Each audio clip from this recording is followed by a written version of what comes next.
For the next 20 seconds, picture this. A white Mustang lay in the dust like a dropped flag, sides shaking, eyes open but far away. A woman stood over him with chapped hands and a stubborn jaw. She whispered, "If you want to live, blink." He blinked. That tiny blink changed 2 lives, pulled a hidden thread, and started a story no one in the county forgot. The wind pushed across the flat road as Nadia's old pickup rattled past dry grass and a leaning fence. She had spent the last hour looking for a broken gate and a missing calf. Her throat felt tight from the grit in the air. When her headlights slid along the ditch, something white caught the light and did not move. She slowed, then stopped. The engine ticked. The fields hummed. She stepped down, boots pressing into the powdery dirt. It was a Mustang, white under a layer of mud, ribs showing like thin fingers, one knee cut open, breath shallow. He tried to lift his head, failed, and let it drop. "Easy," she said. "You're not alone." The words sounded strange in the empty night. She crouched and touched his neck for a pulse. "Fast, weak, warm, alive." She looked back at the truck bed, at the old tarp, at the coil of rope she had used 100 times, and then at the horse again. "I shouldn't," she told him and herself. "I can't even keep up with bills." The horse blinked once, slow. That was enough. She looped the rope without pulling tight and gave small pressure, little by little, like asking instead of telling. "Come on, friend," she murmured. He tried, slid, tried again. That's it. On the 3rd try he rose. He shook once, the kind of shake that said pain, not pride, and leaned on his own legs like they were borrowed. She tied the rope to a post on the truck bed, built a short ramp from 2 old fence boards, and took the slowest steps she had ever taken. Twice he paused, eyes cloudy, ears twitching. Twice she waited and breathed with him. At last he stepped up. The boards creaked but held.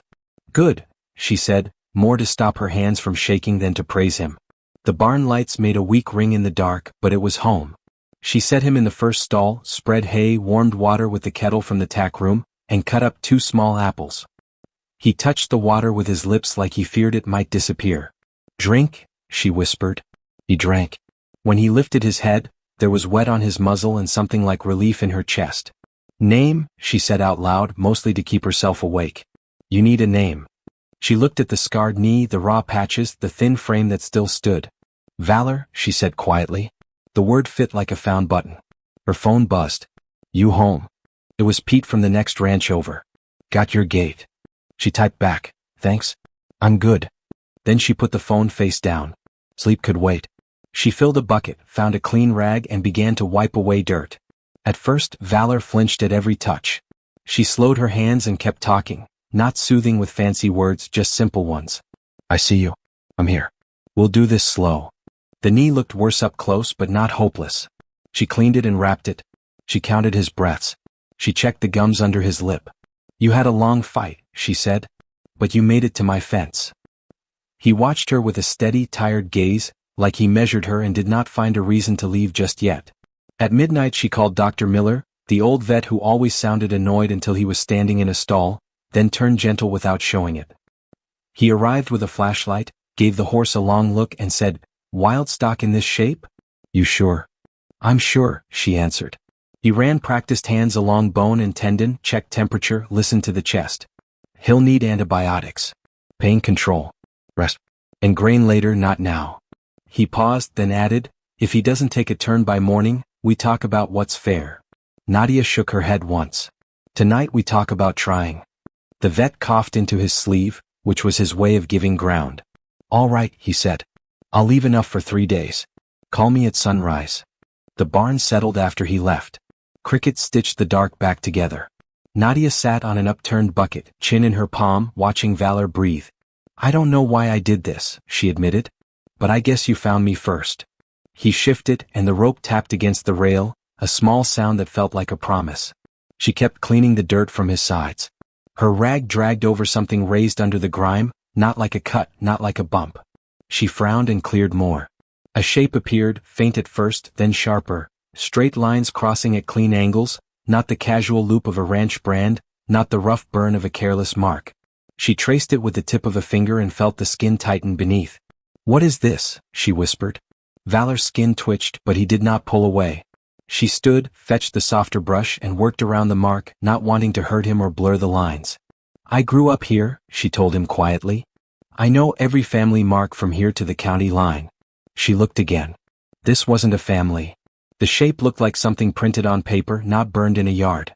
She took a photo with her phone, then caught herself and lowered it. It felt wrong to treat him like a clue when he was still breathing hard. The kettle clicked off again. She poured more warm water, set it by the stall, and leaned her head against the top rail. "We'll ask questions tomorrow," she said. "Tonight you live." A soft rumble rolled across the lane. Nadia lifted her head. Headlights slid along the edge of her front pasture, then dimmed. The engine idled, then went silent. Valor's ears flicked forward. He lifted his head and listened, not afraid, more like he recognized a pattern and was trying to place it. Nadia wiped her hands on her jeans and listened too. The night held its breath. Somewhere outside, a door clicked shut. She felt the air in the barn change like before a storm and set her palm on Valor's neck. "It's all right," she said under her breath, though her own pulse climbed. She took one slow step toward the barn door as a shape moved past the gap in the boards and paused like it was counting stalls. The shape paused again, a slim block in the seam of moonlight, then slid away. Nadia stood still until her breathing slowed. Dust hung in the barn air like a thin veil. Valor watched the door with that fixed, bright look he had, as if he weighed choices. She whispered, "Stay," though he had nowhere to go. The kettle clicked again in the tack room, too loud in the quiet. She shut it off with the back of her knuckles and came back to the stall. Outside, gravel gave a soft crunch, then another, like feet testing ground. She let the second stretch. If it was Pete, he would have called out by now. If it was a lost driver, she would have heard a hello. No voice came. She picked up the broom not because it would help much, but because it felt better to hold something. She slid the bolt on the barn door and pulled it wider in one slow motion. A man stood by the corner post, hat brim low, jacket zipped even though the night was mild.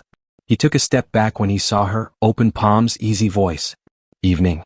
Sorry to scare you." His tone had that practiced calm that made Nadia's neck go tight. "My partner and I took a wrong turn," he went on. "Saw a light. Thought someone might point us back toward the highway." Nadia did not move from the doorway. "Highway is east. You passed the sign a mile back." She pointed without looking away. "Left at the windmill." He smiled, the kind of smile that showed nothing. "Appreciate it." His eyes slid past her shoulder toward the barn, toward the stalls. "You keep horses?" "One," she said. "Mind if I mind," she said, not raising her voice. "Gates chained for a reason." He nodded like he respected that and still took half a step sideways, enough to look around her if she shifted. From the lane, a small click carried, a car door opening then shutting. So there were two. Nadia's hands itched to call someone, anyone, but her phone lay on the hay bale by the stall. Valor's ears tilted toward the sound and then back to Nadia, back and forth, a steady metronome. The man touched the brim of his hat. "Didn't mean trouble. I'll be on my way." He turned, and for a breath she thought that was the end. Then he paused and said as if it were nothing, "Funny thing. Saw a white horse by the fence line earlier today. Thought he looked thin. Hope he's all right." He did not look back at her when he said it. He just let the words sit there in the air, a test. "He's fine," she said, more flat than she meant. The word fine sounded fragile in her own ears. "Good to hear." He walked toward the dim shape of the car. The engine turned over. Headlights stayed off. Tires rolled slow, then steadied, heading to the bend in the windmill. Nadia stayed in the doorway until the night took the noise. Her shoulders eased one notch. She slid the door shut and set the bottom latch. "It's nothing," she told Valor, though both of them knew it was not nothing. The broom felt silly in her grip now, like a prop, so she set it aside and went back to work. She checked the wrap on his knee. The edges stayed neat. She tested the bucket. Still warm. "You did well," she said, and meant it for both of them. Her phone buzzed on the hay bale, screen lighting her hand. A text from a number she didn't have saved. "Is the animal stable? We can assist if needed." No name. No hello. No signature. She stared at the words until the screen dimmed and then brightened again. Another message followed. "Delay can cause harm." Her mouth went dry. She typed, "Who is this?" No dots, no reply. She took a photo of the strange brand and sent it to Pete with, "Seen this mark before?" A few beats later he wrote, "Nope. Why?" She erased 3 starts of answers and sent, "Curious." He sent back a thumbs up and a tractor emoji, which made her huff a small laugh she did not feel. Valor stretched his neck and took a careful mouthful of hay, slow and neat, like someone who remembered hunger too well to rush.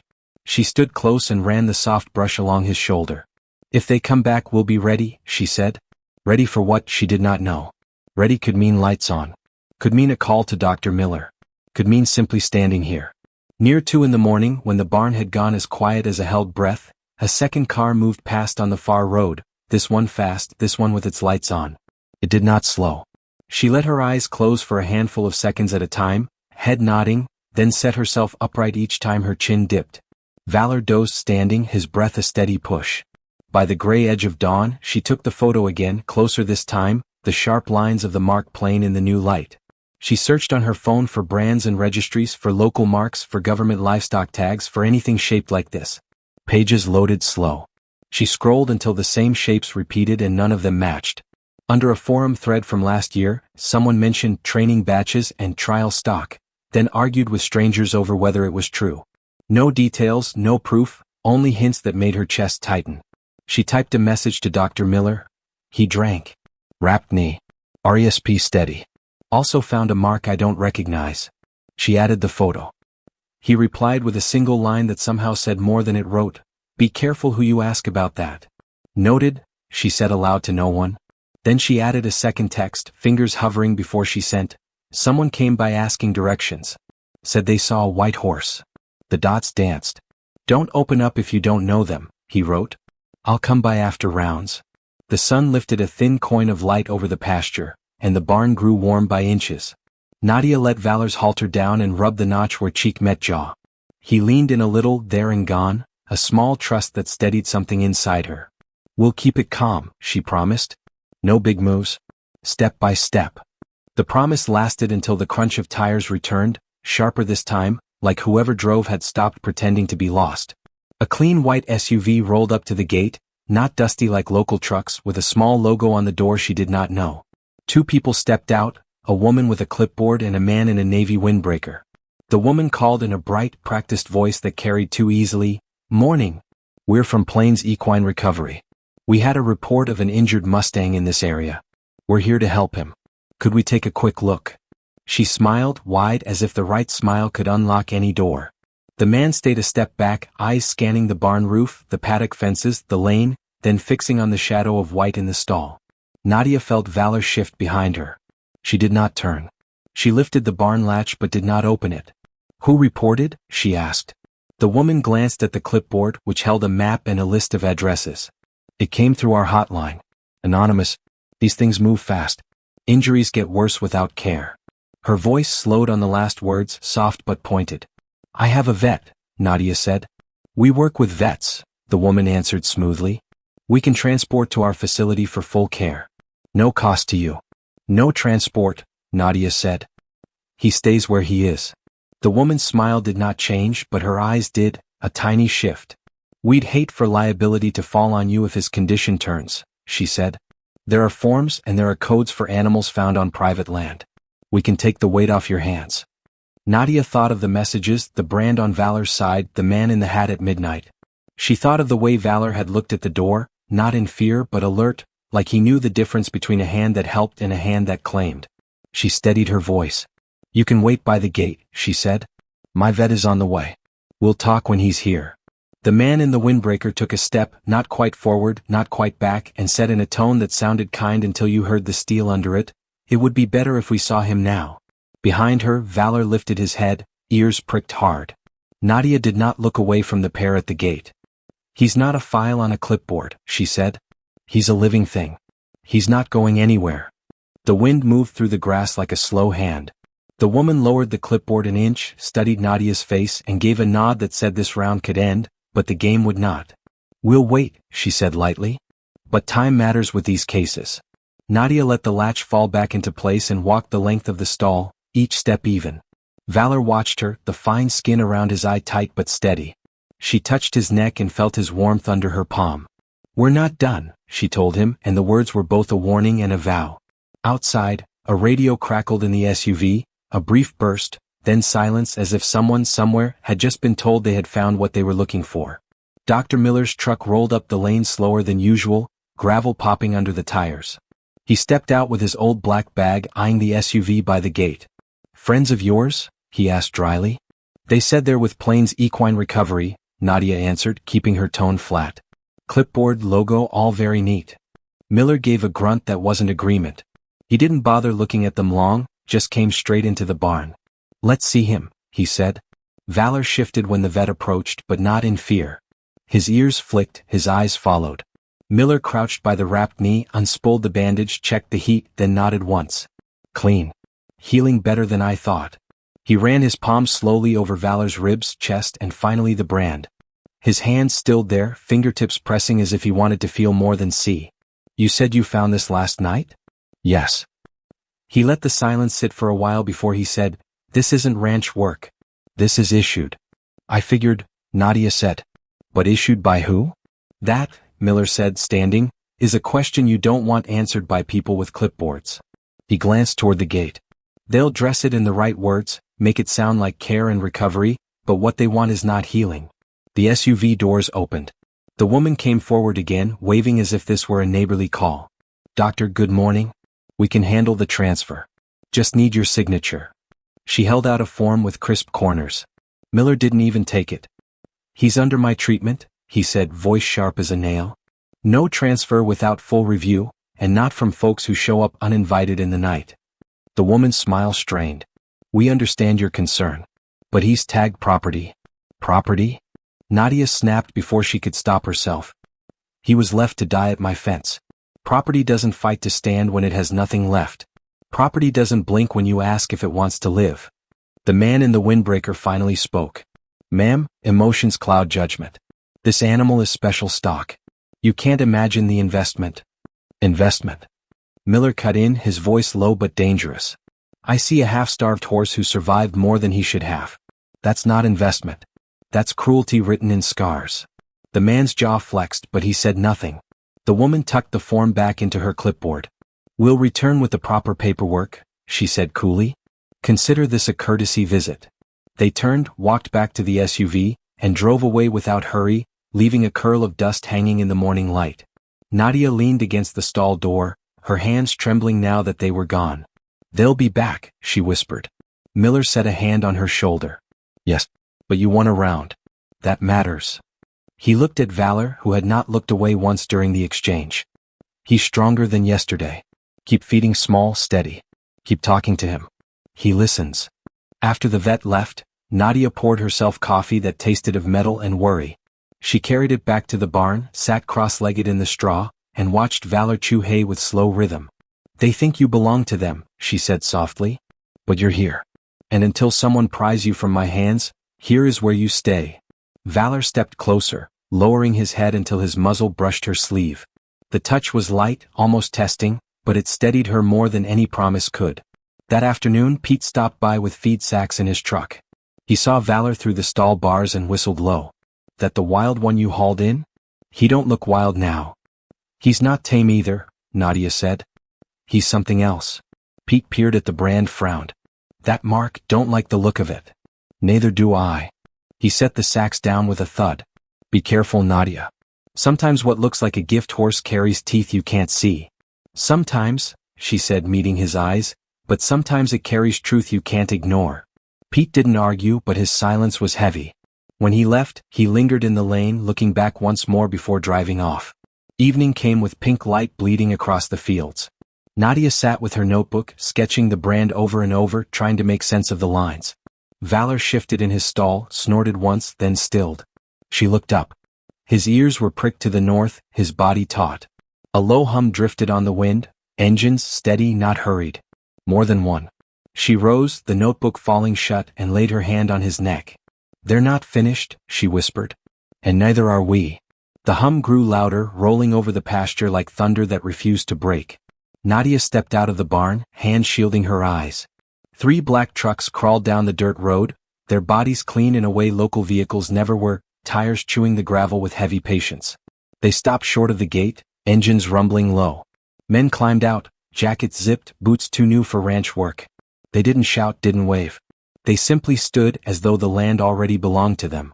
One man stepped forward, the same windbreaker she'd seen before. His voice carried calm authority like a school principal calling roll. "Miss Carter," he said. "We'll keep this simple. You have something that belongs to us. We're here to collect." Nadia held the barn door edge, fingers pressing so hard the wood cut into her skin. "He's not yours," she answered. "Not anyone's." The man tilted his head. That horse isn't what you think. He was bred under federal contract, part of a program you couldn't begin to understand. He's classified property. By holding him, you put yourself at risk. Valor stamped inside the stall, the sound sharp. His ears flicked forward, his whole frame coiled as if ready for a signal. Nadia kept her body square to the men. He isn't property, she said. He's alive. And he chose to keep living here. Another man muttered something she couldn't catch. Windbreaker flicked his fingers in warning, then returned his gaze to her. Miss Carter, think carefully. We could make this official. Warrants. Seizure orders. None of that has to happen if you simply hand him over. Her throat tightened, but her voice stayed steady. You left him to die. I found him. That makes him mine. For a beat, only engines filled the silence. Then Windbreaker smiled faintly, though his eyes never did. You think this is about ownership? No. It's about control. That horse carries work worth more than you can measure. You have no idea what he is. Nadia felt heat rise in her chest. He's Valor.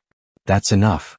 From the barn, Valor let out a deep snort, hooves striking wood with a crack. The sound made the men shift, glancing toward the stalls.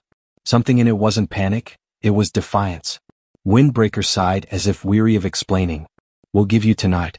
Think on it. Tomorrow we return with papers. After that, this gets difficult. He turned, signaled his men, and they filed back to their trucks with military order. Engine started. Dust kicked up. Within moments, the lane was empty again, though the silence they left behind rang louder than any words. Nadia leaned her forehead against the barn door, breath shaking. Valor's muzzle pressed against the wood from the other side as if answering. She pushed the door open and stepped in. They'll come again, she said, voice breaking just a little. But we'll be ready. She slid into the stall, sitting cross-legged in the straw. Valor lowered his head, letting her run her palm down his scarred neck. They see you as a file, she whispered. I see you as a fighter. Maybe that's why you made it to my fence. Hours later, unable to rest, she opened her laptop on the tack box. Search results glowed pale in the barn. Words surfaced: experimental breeding stock, cognitive trials, high-endurance programs.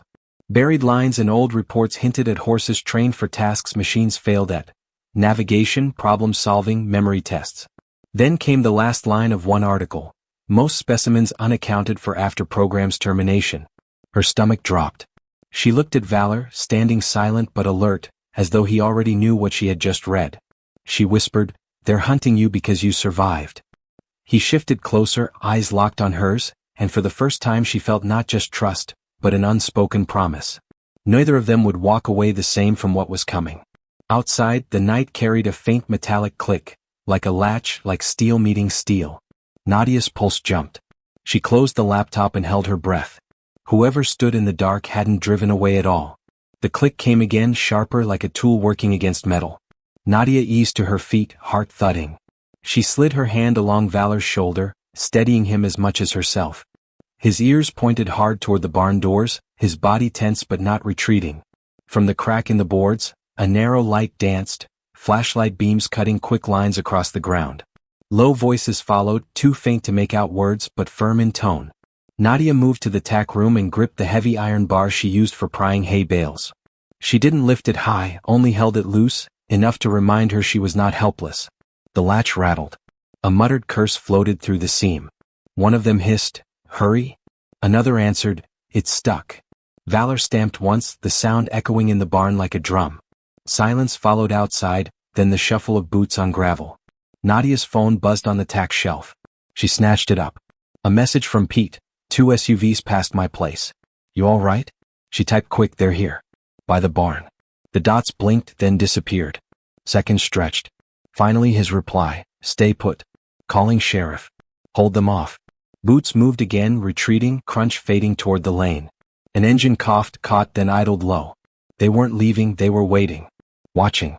Nadia returned to the stall.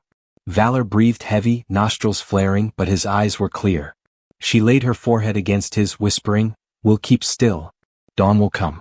Just hold on." Hours crawled. Every creak of the barn boards, every owl call, every ripple of wind felt magnified. She forced herself to breathe in rhythm with Valor, steady in and out, until exhaustion pulled her to doze against the straw. She woke to headlights slicing through the slats. Not just one beam, many. Red and blue flashed against the barn wall, a sudden wash of color that made her heart leap. Engines idled, then doors slammed in unison. Voices carried now, louder, confident. "Sheriff's office," a voice called. "Step away from the vehicle." Valor shifted, ears twitching. Nadia pressed her hands against his neck, whispering, "It's help this time." But even as relief washed her, she knew the fight was not finished. Through the barn gap she saw the men in jackets, caught in the blaze of floodlights, hands half raised, their tidy calm cracked at last. Deputies ringed them, one barking orders, another pulling open SUV doors. Papers scattered, clipboards fell to the dirt. Nadia sagged against the stall rail, eyes closing just long enough to release the weight she had carried through the night. When she looked again, Valor was watching her, head tilted, eyes steady and bright. "You knew," she whispered. "You knew they wouldn't stop." The sheriff's voice called her name then, asking for her side. She glanced at Valor once more before stepping outside. The men shouted about authority, about contracts and rights, but their words fell flat in the chill dawn. When Nadia returned to the barn after giving her statement, Valor nickered low, a sound rough but warm. She rested her hand against his scarred shoulder. "It's not over," she said, "but today we won." For the first time since she had found him in the ditch, her words did not feel like a gamble. They felt like a beginning. The deputies stayed until the sun cleared the horizon, their lights cutting off one by one as daylight settled over the pasture. Papers were gathered, clipped, sealed into plastic bags. The men in windbreakers sat on the ground near their SUVs, guarded, their polished calm replaced with tight jaws and silence. Sheriff Daniels, a weathered man who had known Nadia since childhood, came to the barn. He removed his hat before speaking. "They're claiming federal authority," he said. "Says the horse is classified stock." Nadia stood with straw clinging to her sleeves, Valor just behind her shoulder. "They abandoned him," she said. "He was dying at my fence. No one claiming property then." The sheriff studied her, then glanced at the Mustang. "This is above county pay grade. But I'll file what I saw. Men trespassing, attempting unlawful seizure. That buys you time." He pulled his hat back on. "But listen, Nadia. They'll push harder. Paperwork, courts, maybe worse. You need allies." "Then I'll find them," she said firmly. After the trucks were towed and the deputies gone, the ranch fell quiet again, almost too quiet. Valor grazed at the edge of the paddock, still thin but steadier now. Nadia leaned on the fence, notebook open. She had copied the brand again, darker this time, each line carved with pressure that tore the paper. She couldn't shake the words from her midnight search, specimens unaccounted for. By afternoon, Pete returned with his battered pickup, carrying extra hay bales he hadn't been asked for. "Heard enough from the sheriff," he said gruffly. "Figured you'd need this." Nadia nodded her thanks. Pete's eyes fell on Valor, then on the notebook page showing the brand. "You chasing ghosts?" "Not ghosts," she answered. "Truth." He shook his head. "Truth doesn't pay bills, Nadia. Be careful you don't sink with him." But when Valor lifted his head, ears pricked, mane catching in the wind, Pete went quiet. He muttered something under his breath, then left without another warning. That evening, Nadia's laptop lit the kitchen table again. She dug deeper into archives, using fragments of the brand as search terms. Hours passed before she found a scan of an old newsletter from a regional equine science program. Most of it was dull statistics, but one grainy photo caught her breath. A white Mustang with the same brand. The caption read, "Batch 7, Adaptive Cognition Trials." Her hand covered her mouth. Adaptive cognition. Horses meant to think beyond instinct. To solve. To choose. The next morning she led Valor into the small paddock for the first time. He limped at first, then steadied. She set a rail low across the center, expecting him to balk. Instead he stopped, studied it with focused eyes, then stepped cleanly over as though weighing angles. She whispered, "You're not just surviving. You're showing me." That night, as she closed the barn door, headlights flared on the horizon again, but not black trucks this time. A single vehicle, older, dented. It stopped at the gate. A man stepped out, gray-haired, walking slow, hands empty. "Nadia Carter?" he called, voice rasping with age. She hesitated, hand still on the bolt. "Who's asking?" "My name's Arthur Lane. I used to work on the program." He lifted his gaze toward the barn. "If that's one of ours, you're in more danger than you know. And if you mean to keep him, you'll need to hear the whole story." Valor shifted in the stall, letting out a low, rough sound, almost like recognition. Nadia's stomach turned cold. She unlatched the door halfway and stepped out into the yard. Then start talking, she said. Arthur's eyes, tired but sharp, fixed on hers. They built him to obey. But what scares them is that he learned how not to. Arthur didn't come closer at first. He stayed by the gate, hands open at his sides. His voice carried just enough to reach her. Back then they wanted animals that could do what machines couldn't: move through rough ground, read danger, remember routes. They thought instinct wasn't enough. They wanted calculation. They wanted loyalty on command. Nadia folded her arms, the chill of evening settling through her shirt. So you branded them? Broke them down? Arthur winced, as though the words landed heavier than he expected. Some of us argued. Said you can't push nature that far without breaking it. But the higher-ups, well, they saw numbers, not lives. Valor, if that's what you call him, was one of the few that resisted. He learned, yes. But he chose when to follow, when to stand still. They called it failure. I called it freedom, trying to live. From inside the barn, Valor let out a low, rolling nicker. Arthur's eyes lifted at the sound, and for a moment his face softened. He remembers, he said quietly. We thought they'd erased everything. Nadia tightened her grip on the doorframe. Why come here now? If you knew what they were doing, why stay quiet until they showed up at my gate? Arthur stepped forward, slow, careful, the dust crunching under his boots. Because I left when the program burned down. And I've been waiting for proof one of them made it out. I didn't dare hope until I saw your sheriff's report flagged in the system. She stiffened. So you're watching the same way they are? He nodded once. Yes. But I'm not here to take him. I'm here to tell you, those men won't stop. They'll bury you under paper, then pressure. And if that fails, they'll try shadows again. He paused, his gaze steady. But he isn't just their secret anymore.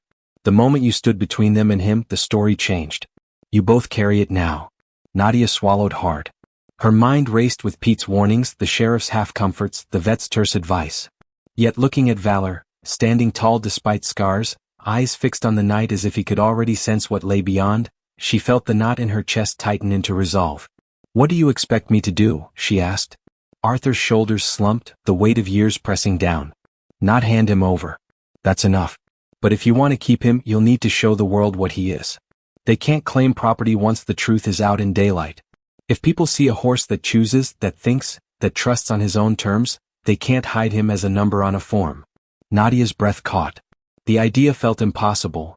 Her, barely keeping a ranch together, standing against faceless suits with more power than she could imagine. Yet Valor pressed his muzzle against the stall rail at that moment, snorting softly, grounding her. Arthur stepped back toward his truck. I'll leave you what I can, documents, copies. But the rest is up to you. Decide quick. They won't wait long. His engine coughed to life, headlights sweeping the barn once before vanishing down the lane. Nadia stood in the yard long after the dust settled, staring at the horizon. Behind her, Valor pawed the straw, restless but strong. She went to him, laid her forehead against his and whispered, They thought you were a tool. But you're proof of something bigger. If it's a fight, then we fight together. His ears flicked forward, and for a moment it felt like an answer. The next morning, the first letter came in the mail, stamped with an official seal. Immediate surrender of federal asset required. Non-compliance will result in escalation. Nadia crumpled it in her fist, but her resolve didn't falter. Valor wasn't an asset. He was a survivor. And she was done being small. Nadia left the crumpled letter on the kitchen table, its seal glaring like a dare. She walked out to the barn with the paper still burning in her palm. Valor lifted his head when she came in, his eyes sharp, clear in a way that unsettled her. It was as if he already understood what the paper meant. They think they can just stamp a seal and take you, she said, her voice shaking with both fear and fury. She tore the letter once, then again, the pieces falling into the hay. You're not theirs. That day she worked the paddock longer than usual. Valor moved with more strength, his stride less broken, his eyes locked on her hand signals. When she set 2 rails across the center, he studied them with an uncanny focus, then leaped cleanly. Nadia's heart hammered, not from the jump itself, but from the way he paused after, turning back to her as though waiting for her response. Good, she whispered. You knew what I asked. Word traveled faster than she wanted. Pete stopped by in the late afternoon, face tight. Got men asking around town, he said. Not locals. Showing pictures of a white Mustang with that mark on the flank. Folks are nervous, Nadia. She wiped her hands on her jeans, forcing her voice steady. Let them look. He's not leaving. Pete shifted, uneasy. I admire you, but you're picking a fight you can't win. They've got law, money, reach. All you've got is, he stopped, glanced at Valor. Well, him. That's enough, Nadia said, more firmly than she felt. That night she couldn't sleep. She opened Arthur's folder, the one he had left tucked under her truck seat before driving away. Inside were faded copies of reports, stamped confidential across the top. Words leapt at her: cognitive trial results, adaptive response, handler bonding observed beyond projected thresholds. Each line carved a new weight into her chest. A photo slipped out, grainy, black and white. It showed 3 Mustangs in a pen, heads turned toward the camera, eyes wide. On the flank of each, the same brand as Valor's. In the margin, a note scribbled in pen. Only one resisted conditioning. The white one. Her throat tightened. She traced the outline with her finger, then set the photo aside, anger rising under her ribs. At dawn, the sound of engines rolled back across the fields. This time, no pretense, no smiles. 3 dark vehicles stopped at the gate, doors opening in practice sequence. Men stepped out, not hiding their authority now. Windbreaker led them, his voice sharp, formal. Miss Carter. You've been given notice. You've ignored lawful command. We're here to execute removal.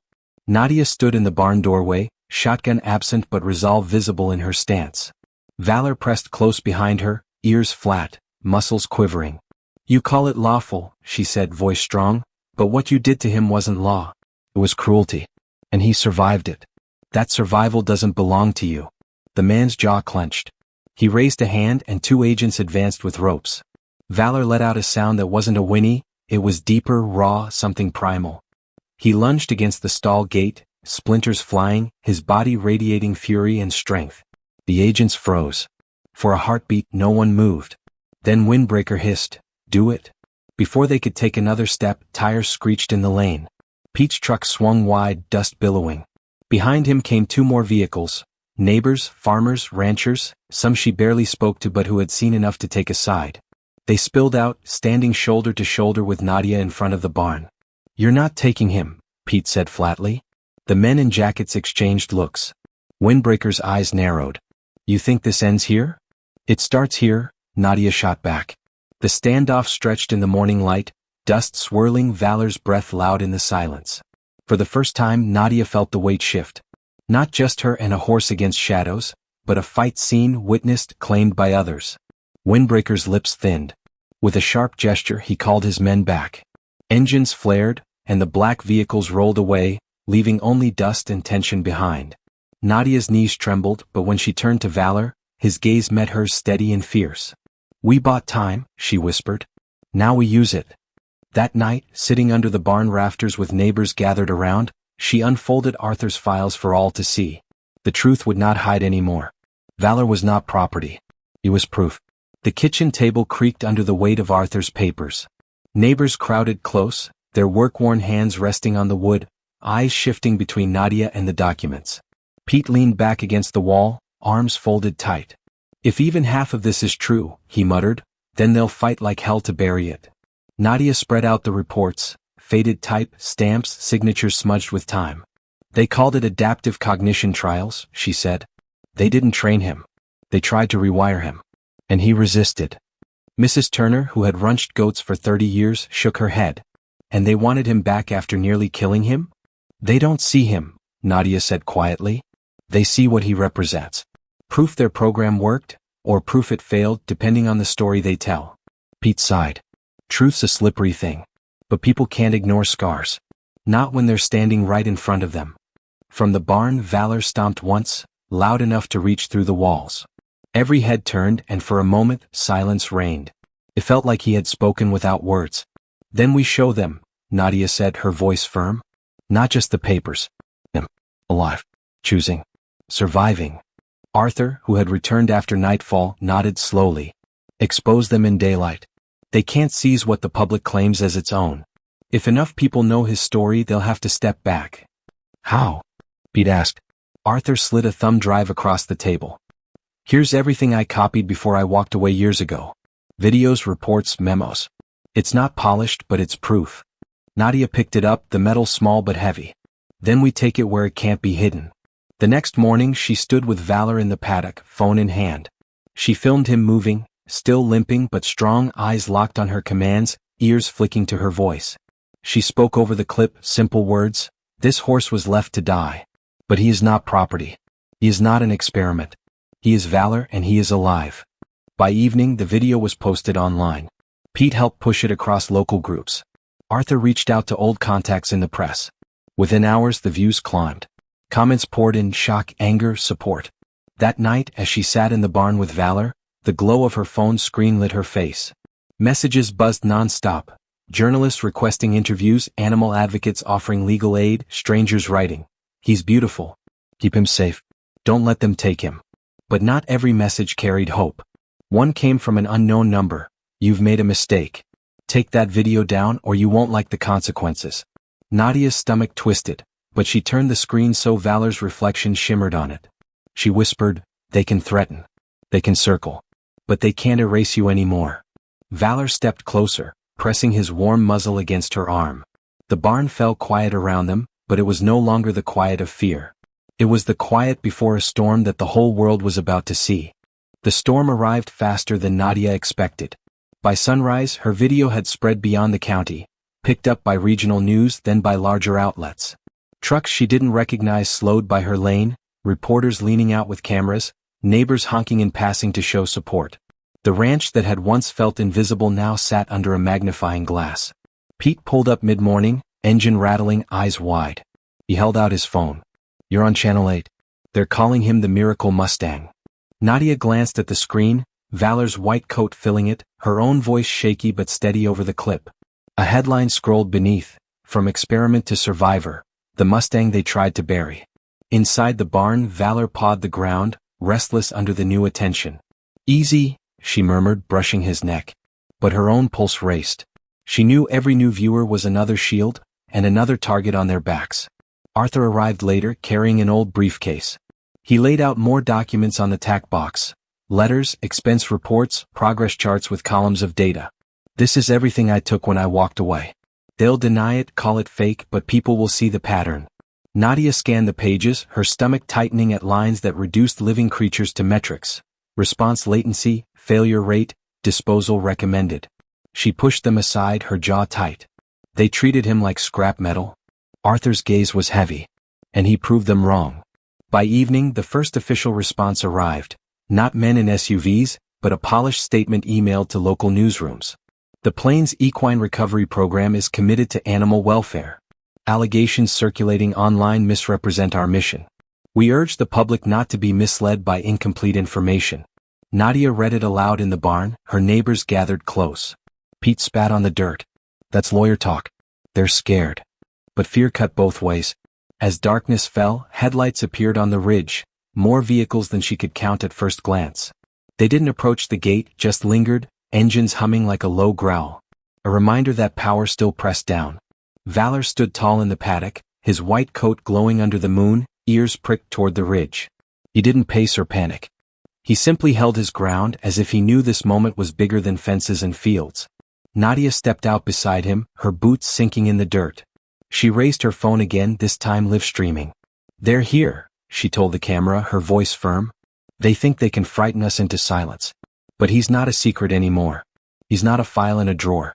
He's Valor." Thousands of viewers tuned in, comments flying across the screen. "We see you. Don't give up. We stand with Valor." On the ridge, the vehicles idled for another minute, then one by one turned away, their taillights fading into the dark. Nadia lowered the phone, her knees weak. She leaned into Valor's shoulder, whispering, "They can't win if the world is watching." For the first time since she found him at the fence line, hope felt heavier than fear. The next days blurred into a rhythm of noise and resolve. Reporters lined the county road, their vans tilting the ditch grass, cameras aimed toward the ranch. Neighbors brought coffee, pies, even lawn chairs, posting themselves near the gate like quiet guards. What had begun as Nadia and a broken Mustang had turned into something larger, something shared. Valor handled it better than she feared. Each morning she led him into the paddock, letting the camera see him walk, stretch, even trot a short line. His limp softened with every sunrise, his coat brighter under the brush. When he lifted his head toward the crowd, there was no fear, only alertness, a calm defiance that drew cheers even from strangers. Still, pressure mounted. A second letter arrived, this one heavier in tone.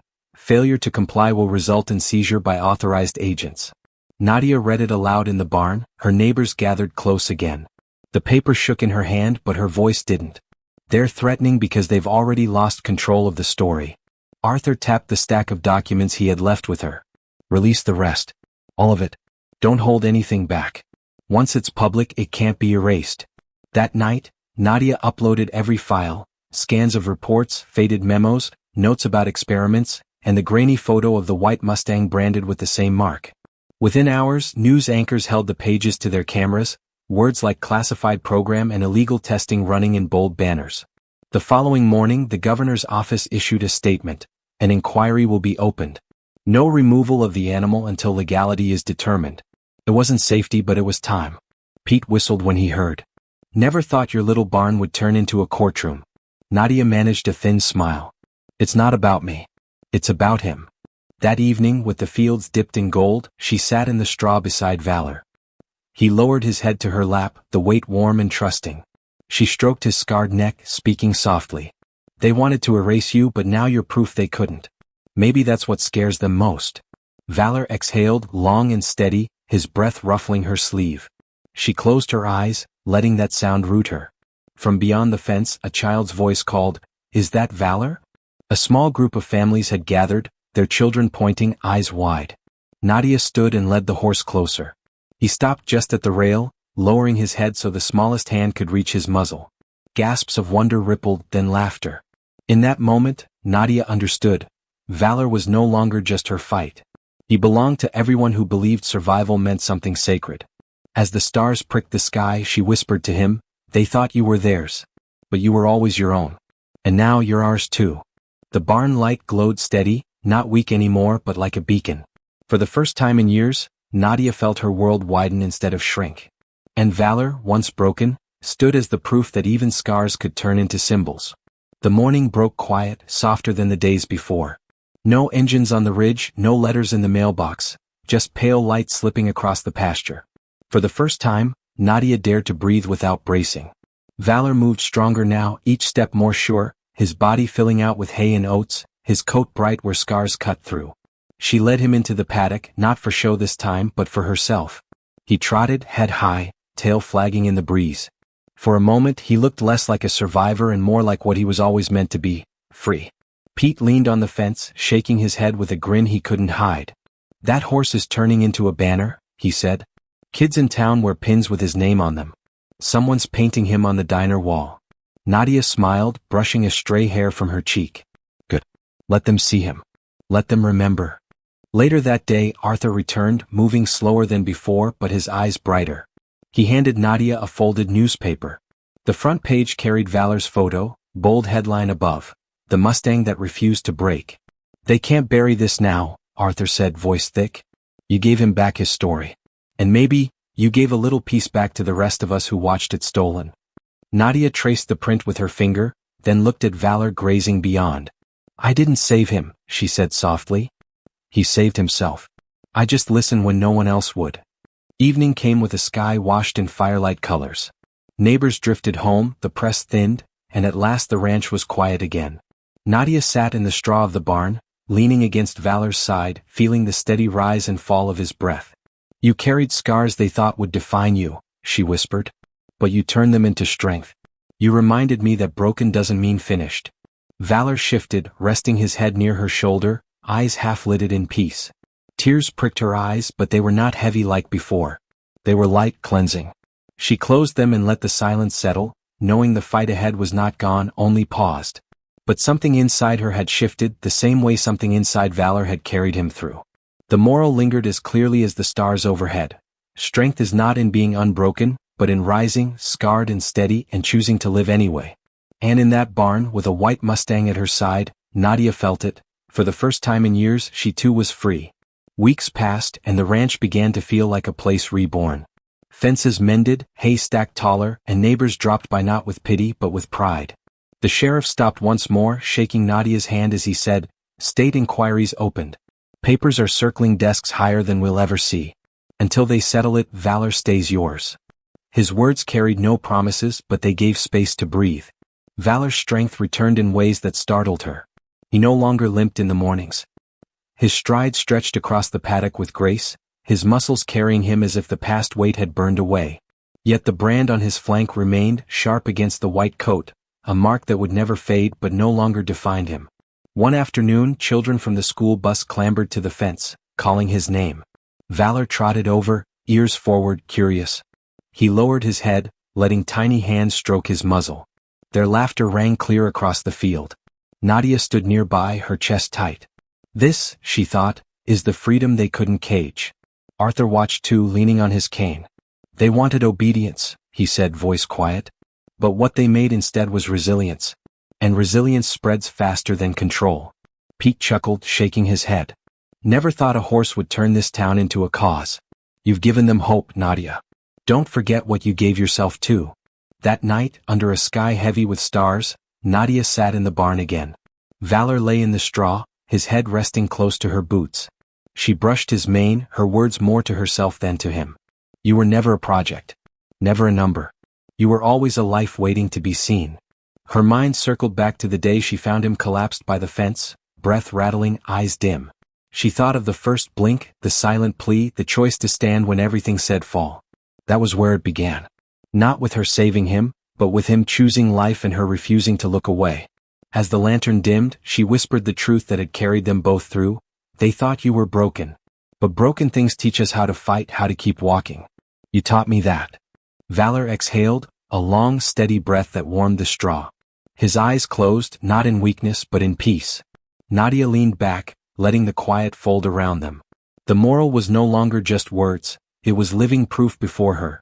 Scars did not end the story, they deepened it. What the world had cast aside as worthless had risen into something extraordinary. And as dawn waited just beyond the horizon, Nadia knew that whatever came next, letters, pressure, battles, she and Valor had already won the greater fight. The choice to stand, scarred but unbowed, and walk forward together. Spring came slow to the plains, the grass greening in patches, the air softening with the promise of rain. Nadia woke earlier now, not because of fear but because habit had carved it into her bones. She carried oats to the barn, her boots crunching on the thawing ground. Valor greeted her with a nicker that rolled through the rafters, ears flicking forward, eyes bright. He had filled out, no longer ribs and shadow but muscle, movement and presence. The world hadn't forgotten him. Reporters still called, letters still arrived, though the tone had changed. Some came from students who had written essays about courage. Others came from veterans who said valor reminded them of brothers who'd endured more than anyone should. One from a child was scrawled in pencil, "If valor can be strong, I can too." Nadia pinned that one to the barn wall. One Saturday, the county fair committee asked her to bring him for exhibition. At first she balked, parading him felt wrong. But Arthur, leaning on his cane, said, "The more they see him, the safer he is. Secrets are easy to steal. Stories told out loud are harder to silence." So she agreed. The fairgrounds buzzed with life, cotton candy, the smell of fried dough, laughter spilling from the rides. When Nadia led Valor through the gate, the crowd hushed, then swelled into cheers. He walked steady, not spooked, head high, mane catching in the sunlight. Children reached through the rails, parents lifted phones, and strangers clapped as though he had won a race. A man near the front shouted, "That's the horse they tried to take." Another yelled back, "And he's still here." The cheers spread, louder, fuller, until it felt like the sound itself was carrying Valor forward. Nadia stroked his neck, whispering, "This is your victory." That night, back at the ranch, she sat on the porch while the sky poured with stars. Pete joined her, setting 2 mugs of coffee on the rail. "You know," he said, "they could still try again. Men like that don't like to lose." "I know," she replied. Her gaze shifted to the barn, where Valor moved in the lamplight, calm and free. "But they already lost the one thing they wanted most, control. He belongs to no one now. Not even me. He's his own." Pete nodded, sipping quietly. "Funny thing is, so are you. Didn't think I'd ever see you stand this tall again." Nadia's chest tightened, but not with grief. With something lighter. Maybe I needed him to remind me. The night deepened, the silence warm instead of heavy. She thought back to the moment she found him in the dust, a broken figure barely breathing. And she thought of now, the world knowing his name, the children writing letters, the crowds cheering. The moral sat with her as clear as the constellations overhead. Survival wasn't about being untouched. It was about refusing to surrender, even when the world told you to fall. Valor's breath drifted through the barn window, steady, certain. Nadia closed her eyes and let it anchor her. For the first time in years, she didn't feel like someone waiting for life to break her again. She felt like someone who had already been broken, and built something stronger in its place. And beside her, a once-forgotten Mustang had done the same. Summer rolled in hot and dry, the kind of heat that pressed down like a hand. Yet the ranch no longer felt like a place withering under struggle. Grass grew thicker along the fence line, neighbors stopped by not with caution but with pride, and Valor ran the paddock with a power that seemed to echo across the plains. By now, his story had gone far beyond county lines. National papers wrote features. An animal rights group sent lawyers offering to represent Nadia pro bono. A documentary crew asked to film. Each request carried the same message. The world had taken sides and Valor was no longer just a horse, he was a symbol. Nadia wrestled with it.